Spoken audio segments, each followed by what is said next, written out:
Så er vi ankommet til Andalusia Bike Race. Og vi er så klar.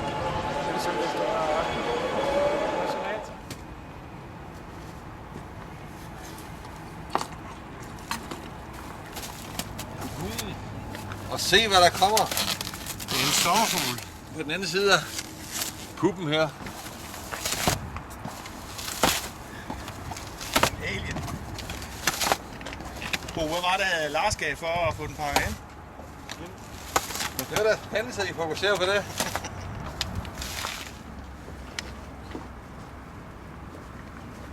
God, min gode ven.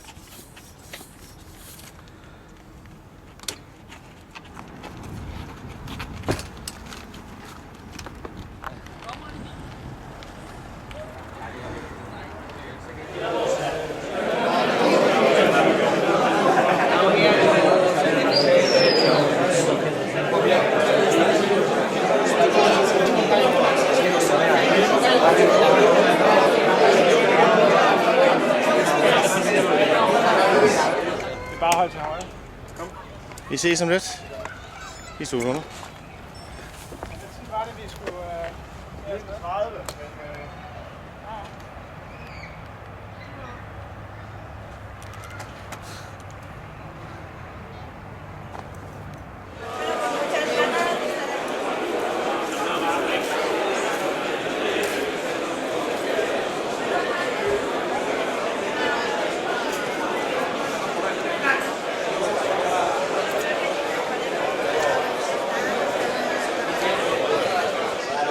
Mucha suerte y que disfrutéis durante estos 6 días. Andalucía Bike Race es una prueba increíble, son 6 días duros. Det her, det er simpelthen til cola intravenøst. Cola og så Bounty Bar, så kan man køre hvad som helst cykelløb. Det er sådan noget, jeg ikke lave retail. Du skulle da have haft mange handsker på, Lars. Hvorfor det? Inde i din hånd totalt smadret. Ja, det er fordi, de lige er gået lidt i stykker. Det er ikke noget. Jeg vil lige sige. Der var en til... Jeg har allerede kørt 2 sæt. 2 sæt. Ja, de mangler Bounty. Så kører vi Ja, skal vi lige rulle lidt? Ej, så skal vi til bevæge os. Gider vigtigt det? Okay, der. 35. Skal vi ikke bare køre op, og så lige fortsætte?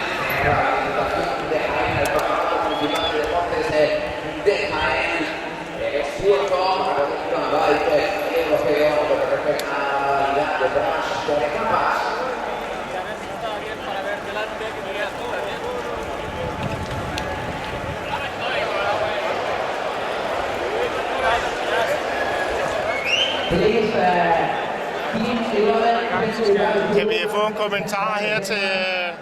Ingen kommentar. Hvad med dig, Jacob?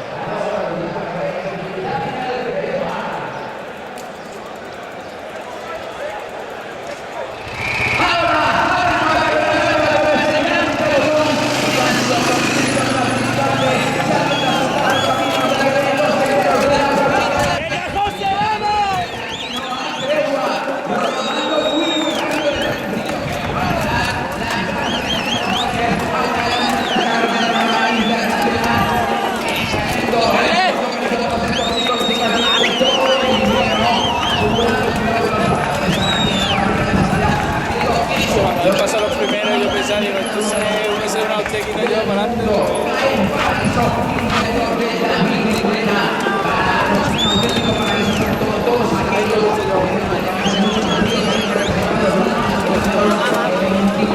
De la perilla. Tengo una barba ahí del play. Hoy no, pero mañana voy a llevar de abajo.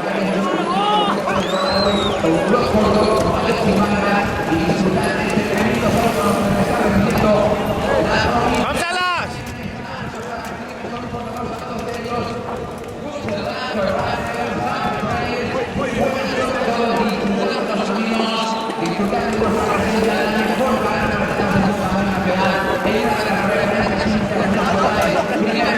Gracias.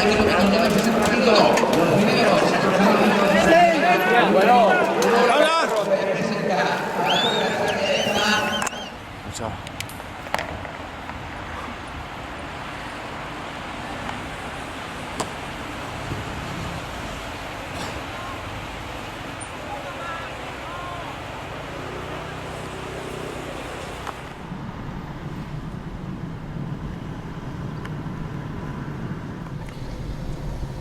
De kører det op til den. Aha. Der er sgu flere nerver på end dem.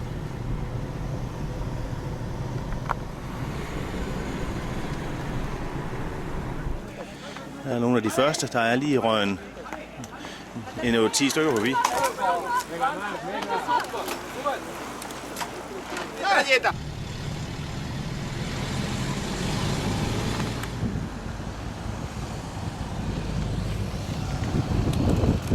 Jeg ved ikke, hvor det er en feedzone, den er henne. Og jeg har lige din drik her, hvis du vil have den.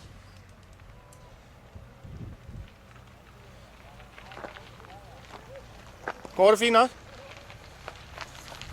Det var helt nervøs. Jeg siger, jeg ved ikke, hvor feedzone er henne. Har I det godt nok?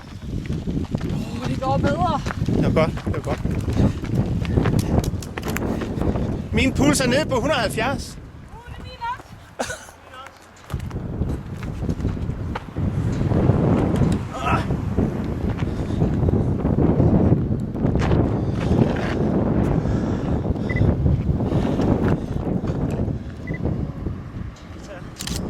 Overskud.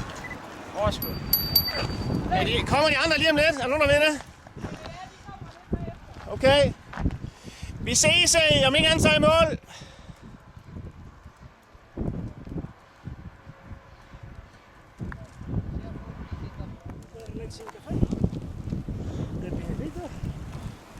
For fanden.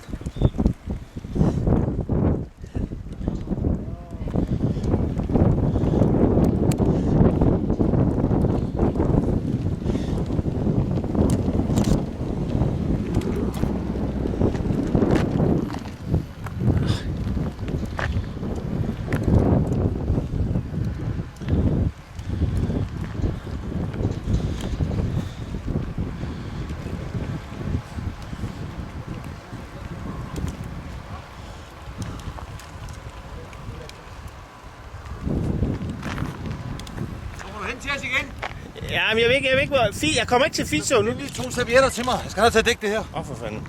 Ja, bare hvis du kan, hvis du kommer. Ja, jeg ved ikke lige, hvor jeg skal komme hen med det.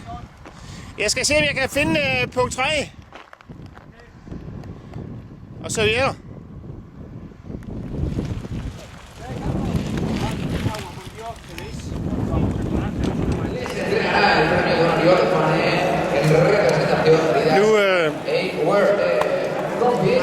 Nu fik jeg ikke, da I kom i mål, så kan jeg ikke lige gøre det en gang til. Vi kører bare en tur her.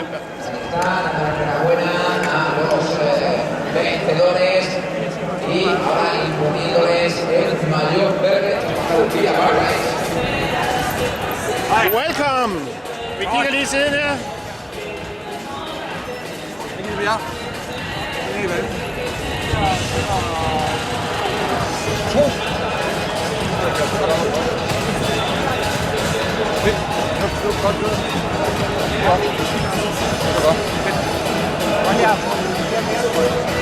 Jeg er nede, ikke også?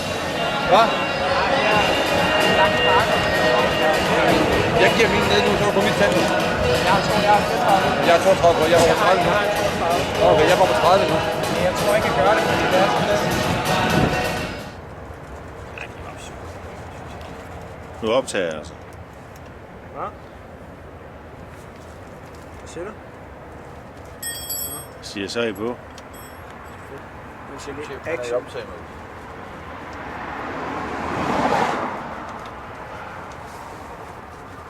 Spiller. Alles fungerer. Perfekt. Så må du godt have en 5'er. Se. Og du skal have en. Ved du det? Jeg kan ikke huske.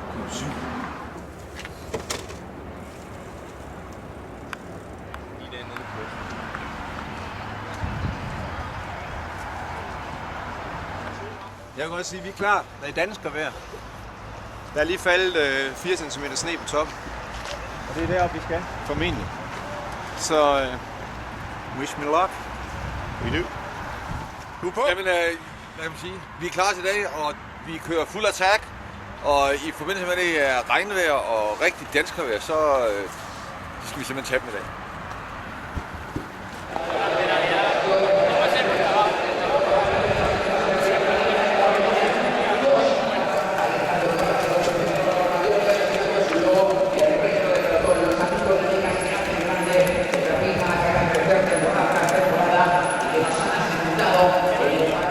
Så er vi i gang på vej ud til første etape. Kæmpe stigning, det skal ud på. På vej til Sher el Jabal Qus.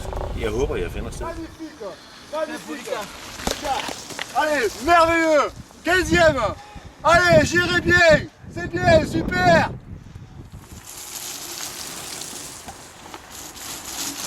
Johnny.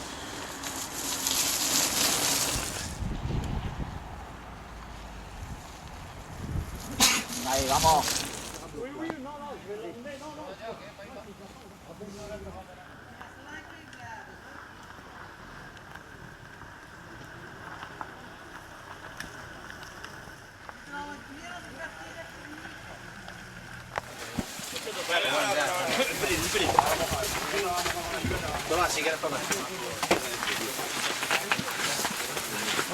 Voy cortando. Venga, Luca.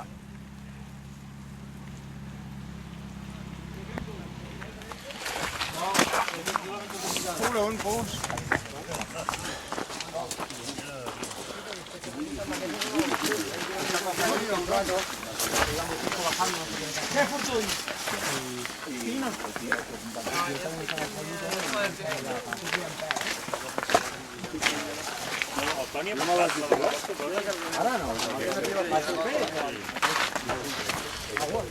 Så kører jeg i resten af Istanbul nu.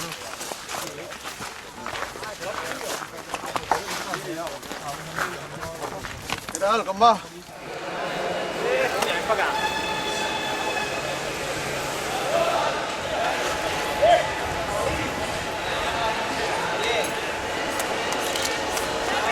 Godt kørt.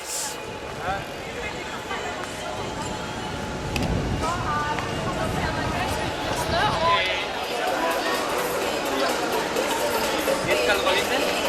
En la planta de arriba, ahí para cambiarse temperatura caliente.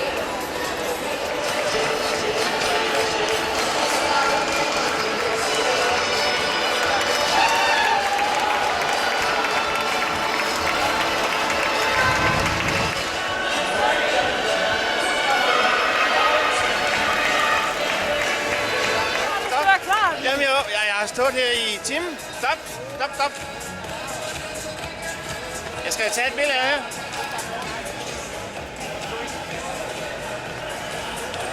Satan. Fandme godt kørt.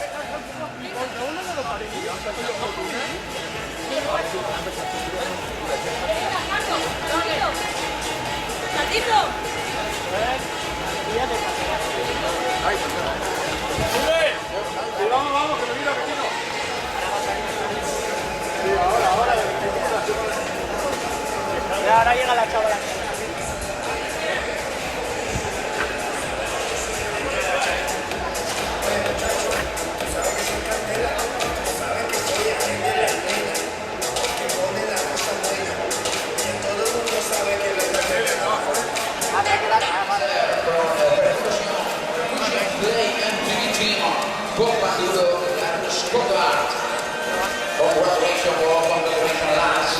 Vi havde et godt løb.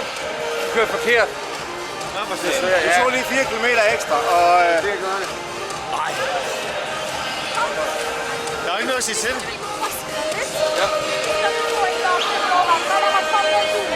Okay. Ja. Ja. Okay. Hvad med cykel? vi har ikke i bikepark. Nej, men dere kan bare gå til bikeparken, så får dere en sånn Hvor er bikepark? Og der er sådan en bil, vi kunne hænge på fra den der organisation. Der var også nogle spanier, der var købt dernede. Så også det.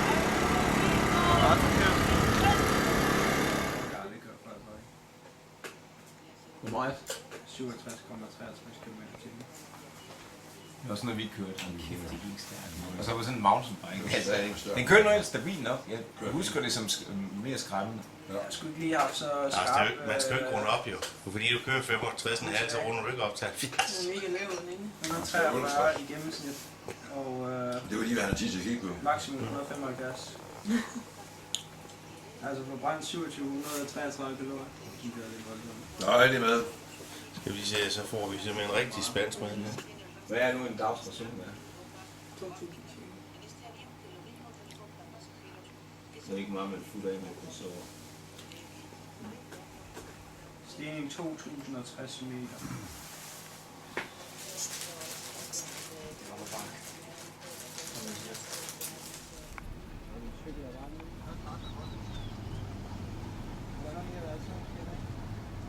Fordi der var på et tidspunkt, der var huller rundt omkring. Kan du mærke til?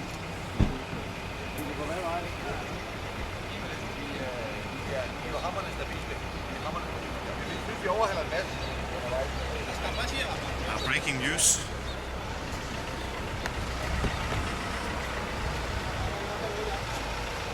Breaking news. Nå.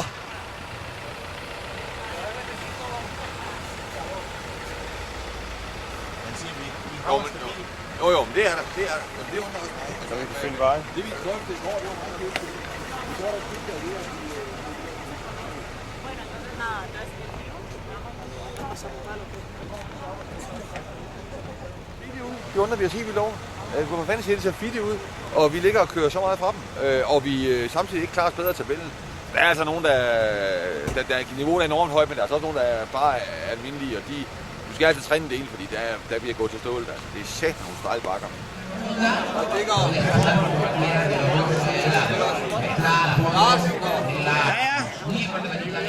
ligger på det højre forhjul. La parrilla de salida, 9 minutes to go, 9 minutos para la salida, 9 minutos para que el pistoletazo de salida rompa el cierre del lugar y atención, los niños y niños andando.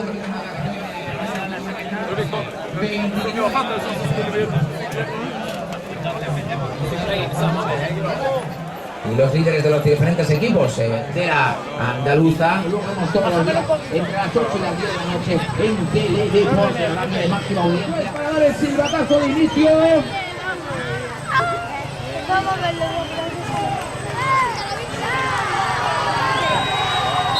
Arranca la prueba, ahí están. Los ciclistas todavía intentando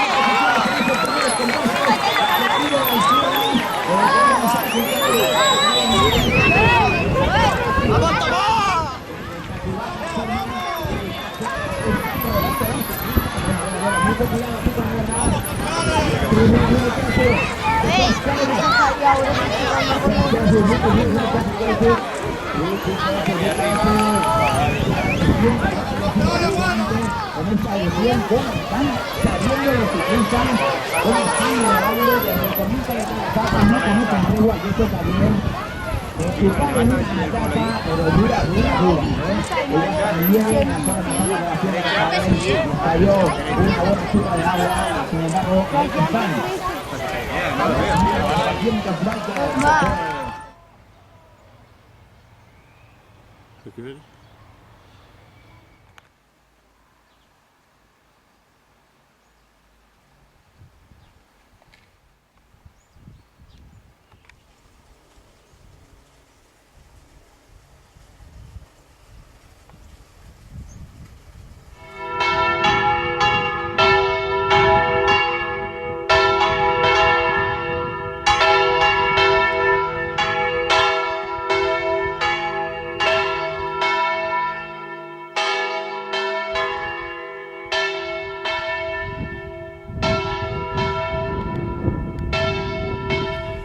Teamkammerater, nu skal I ikke tro, at det kun er jeg, der kører terræn, kan jeg godt sige. Så nu kører jeg en eller anden park her. Jeg har sgu ikke så meget diesel, så jeg er sgu lidt nervøs. Men jeg lover det går. Fantastisk. Man var heldig. Kommer de første.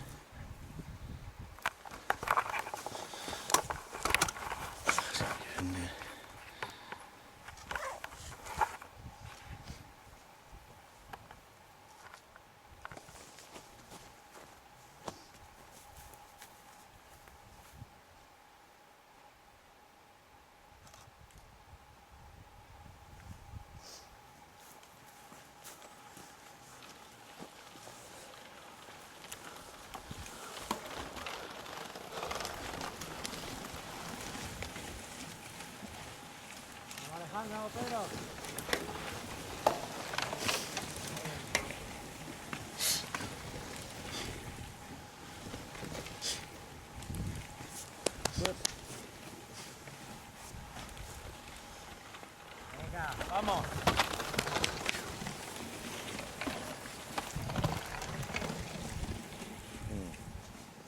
Superman. When they're difficult. Doesn't matter.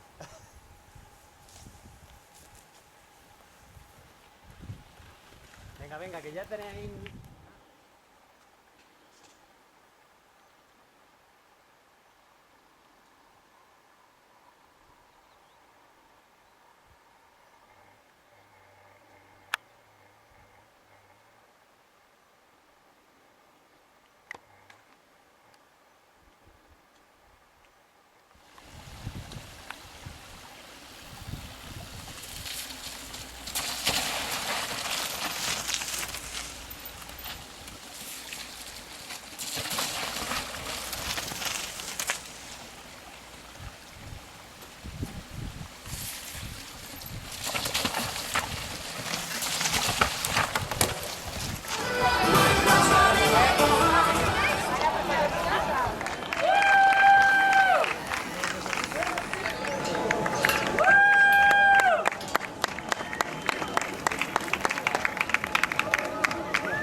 Francés, que seguro que les va a hacer ilusión a los Mountain Fighters.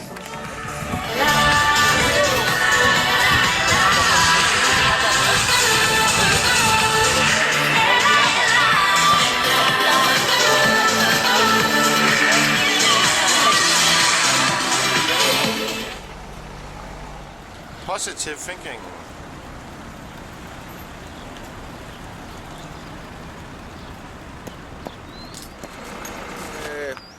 I dag hedder det 72,7 kilometer. Og hvad var det, Bo, i højdemeter? 16,82. 16,82. I går var det angivet til... Men også var det 14,82 i dag. Nej, det var 16,82. Så i går var det angivet noget af det samme, men der har min altså klokke 2066 højdemeter, hvilket bekymrer mig lidt, eller undrer mig lidt. Og det samme er Jakobs faktisk. Okay. Så det vil sige, at jeg tror ikke på deres højdeangivelse. Vi ser drøfte på vej herud om de der angivelser, de har, om de er rigtige. Det tror jeg simpelthen ikke, de er. Det bliver fedt. Men, og det bliver solskinsvejr. Good luck. Tak. Ja, fint vejr i dag.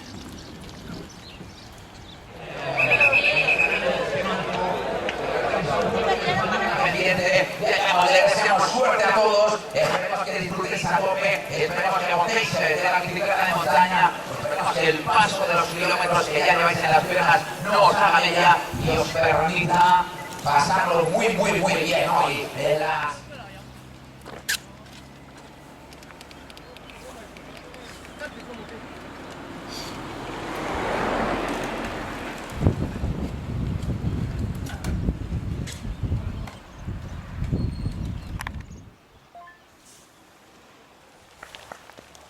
Kom så!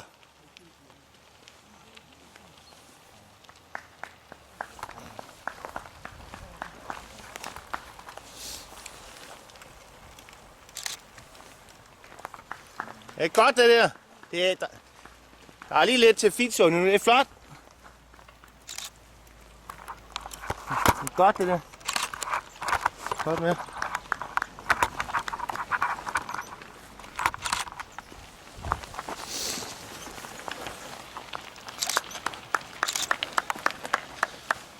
Jeg står klar om lidt, det er flot. Flot, vent. Ja. Ja, bare tag. Jeg står klar, når I kommer ned. Kom så. Godt det der.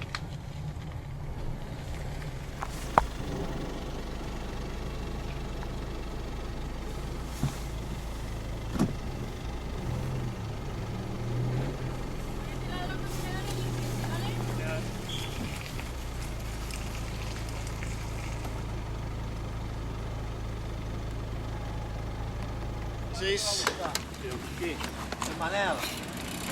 God tur. Un meu de botellín. tu vas bene. Mangiaggio alto, che poi teniamo un globo. Un máquina la petita, que es juvenil.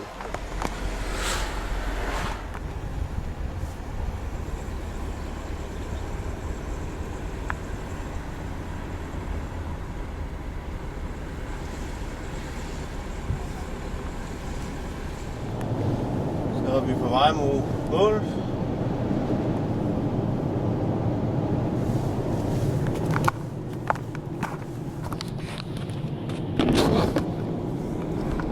Og jeg vil bare sige, hold kæft, de kører godt med. Fedt. Det er simpelthen bare de bedste danske mixhold i Andalusia Bike Race. Så fedt. Ja. Der er ikke noget nyt. Jamen, welcome. Så kunne man godt se, det kunne vi fandme ikke finde ud af. Så sagde han, Eo, mekanico. Så gik han ellers bare i gang med at reparere min cykel. Ja, han var mekaniker. Det gjorde han satme godt. Og han justerede gear og alt muligt. Men den ramte ikke helt gearjustering. Nej, den kørte faktisk kabel også. Skal vi have kabelskiftet også? Ja, det må kan vi godt. Ja, Bob. Det er slet ikke noget, vi diskuterer. Du er nødt til at skifte kabel, så kører ikke med dig i morgen. I aften. Så vi smed jo lige endnu en gang, så smed vi lidt tid. Det var allersidst, vi har overhældt de belgiske damer. De tykke belgiske damer. Det var simpelthen de sidste overhældt. Ja. Det var allersidst. Det var sweeperen, der kom på motorcykel og hentede os. Det var efter 10 km. Det var inden, at vi skulle til at køre op af. Lige efter det her indledende. Så kunne kraften så røge lige ned på 11'eren, så var der bare ikke noget at gøre. Bo, det du vil sige, det er egentlig meget, meget sjovere at komme som nummer sidst, og så køre op igennem Der var i hvert fald nogen at overhale, kan man sige.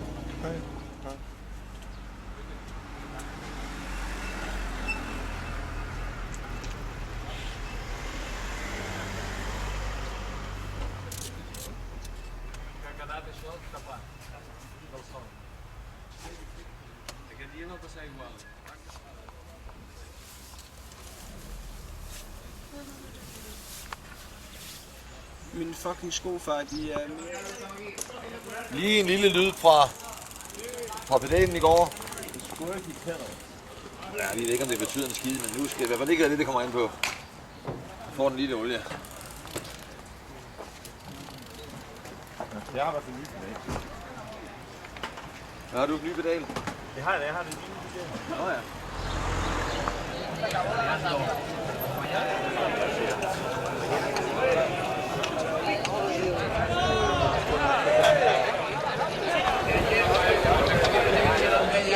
Y antes que cada día, en horario de máxima audiencia, que puedas bien en los cuartos de la tarde.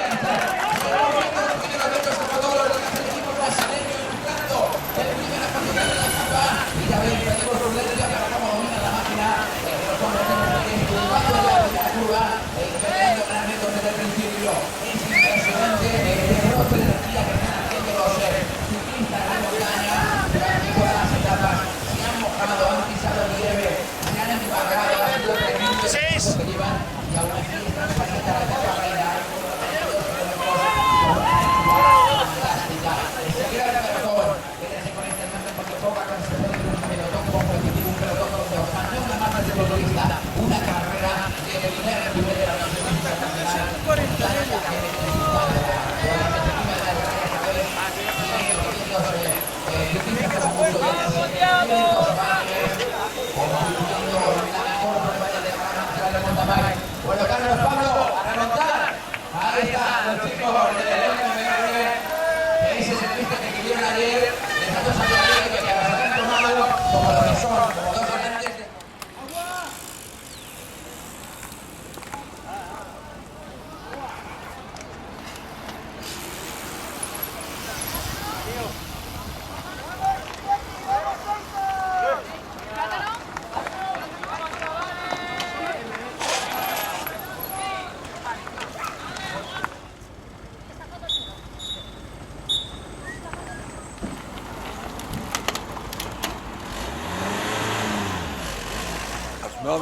Smørmiddel. Ja, der bare det. Bare tag det, Hans. Ja, det ved jeg. Har du ikke det? Jamen, Jakob, hvad vil du sige med... For helvede, det er jo ikke til bevisen, det her. Filmer du? Ja, jeg gør. Så nu, det er bare noget pis. Jamen, Christina, hun Der kommer vores... Christina, hun slog sig i går. Come on! You do it! Hej! Han er mere end Danmark. Nå. Er I klar? Ja, jeg synes bare, du skal give gas. Og hvad hellere, hvis det er, hvis Christina hun kan køre i morgen, så kan jeg jo skubbe hende med. Jamen, det er, hvis hun udgår nu, kører hun ikke i morgen. Så er hun jo ude. Det er rødt, om hun kører med uden for nummer jo. Det er sagtens, hvad man må det.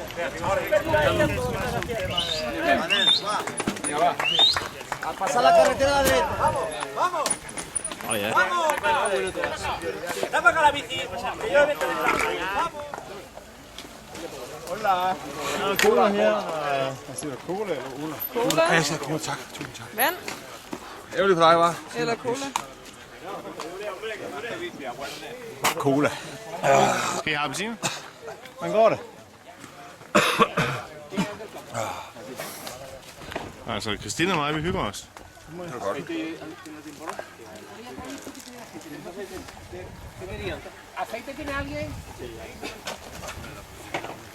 Kørt du op til Brunes? Ja. Det lyder sgu som rigtig klogt. Pastor para donde entregar los trofeos y Vi trækker bare, hvis der skal tages billeder ind der, man står her.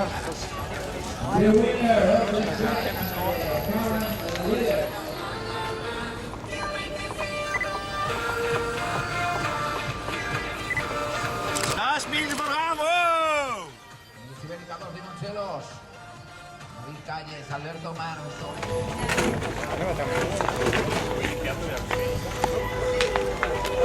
Min ryg. Jeg spørger ikke, hvorfor. Totalt batterlig i ryggen i dag, mand. Du kan købe min softan, og Hvad? du kan købe min cykel. Ja.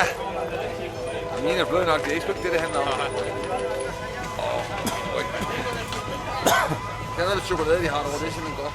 Nå, så er vi nået til sidste dag. Og vi er klar.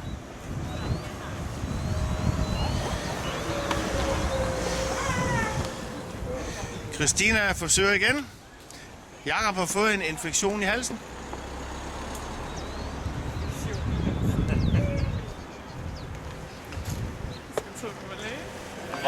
God tur sidste etape. Gracias. Vamos. Christina, pas nu godt på Lars og Bo.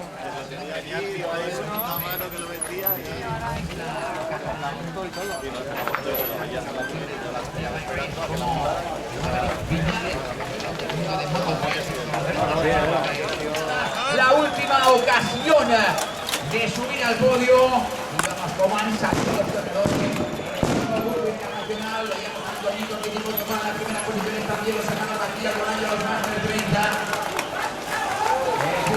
José Luis Carrasco van pasando. Ahí está el coche más grande junto a la curva, poco a poco el resto de bikers que saben ya que están muy cerquita y que si la camiseta la liga nos va a privar de ese trofeo de los Aguirre como fines de este club, ese bidón de caña, todos los recursos que vamos a llevar a nuestra participación en la mejor carrera del mundo baile clásico que comenzar ahora nuestra carretera que nos espera en el Cañón de Hernán, en esa fiesta de clausura de la mejor carrera por esa relación de mountain bike nacional en Ciudad Candiera. Pablo y a Carlos, el equipo MMR, que hoy salían con muchísimas ganas, saben que tienen una buena oportunidad de hacerlo muy bien.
Aquí arriba, aquí arriba. ¿Quiere algo? Agua, toma agua. Toma agua, pasa.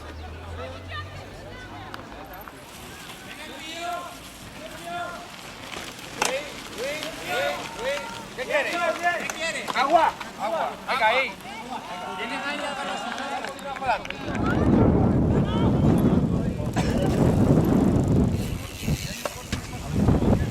Det er her, det foregår.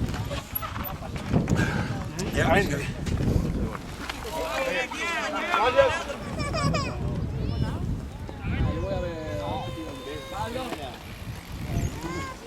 Smiling Wonder! Hello! Du er faktisk tæt på de andre, hvad vil du have? Du er så smuk, når du smiler.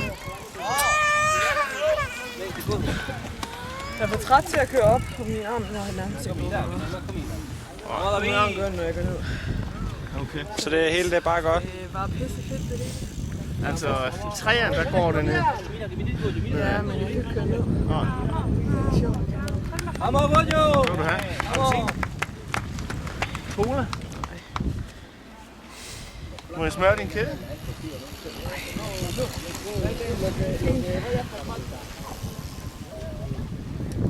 Ja, det er godt. Ja, det er hyggeligt derude. Det er pisse hyggeligt. Du er faktisk meget tæt på, om det er inden for 2 minutter. Ja, men det ved jeg godt.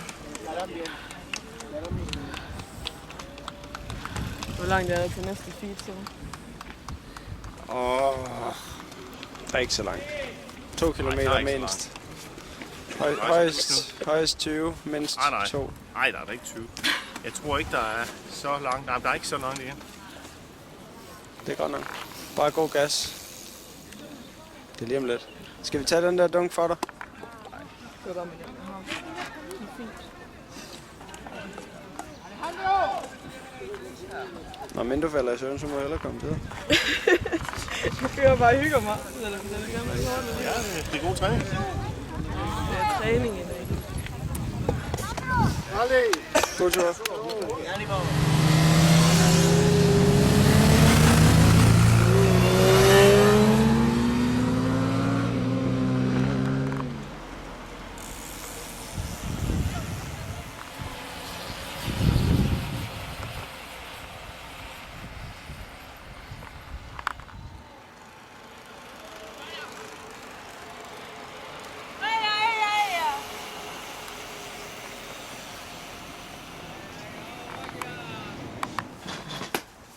Christine, nu kan jeg åbne. Jeg vil ikke have det i hovedet. Det gjorde Martin en gang til. Ja, du skal du ikke... Jeg har prøvet med saben, det er faktisk en god.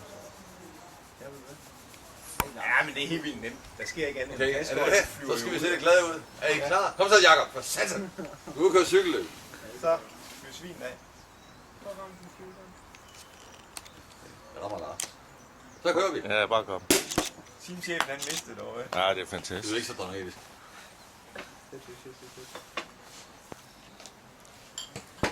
Nu drikker jeg flasken.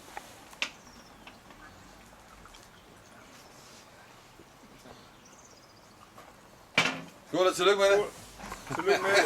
Godt kør. Skål. Og skål for teamchefen. Ja, tak. Det var sgu meget godt. De kan jo ikke køre på cykel, det skal Overhovedet ikke. Når vi først lige får et par dage til at lære det, så har vi det. I morgen vil vi det. Jeg har fundet en lille lort. Det vil vi have. Ja.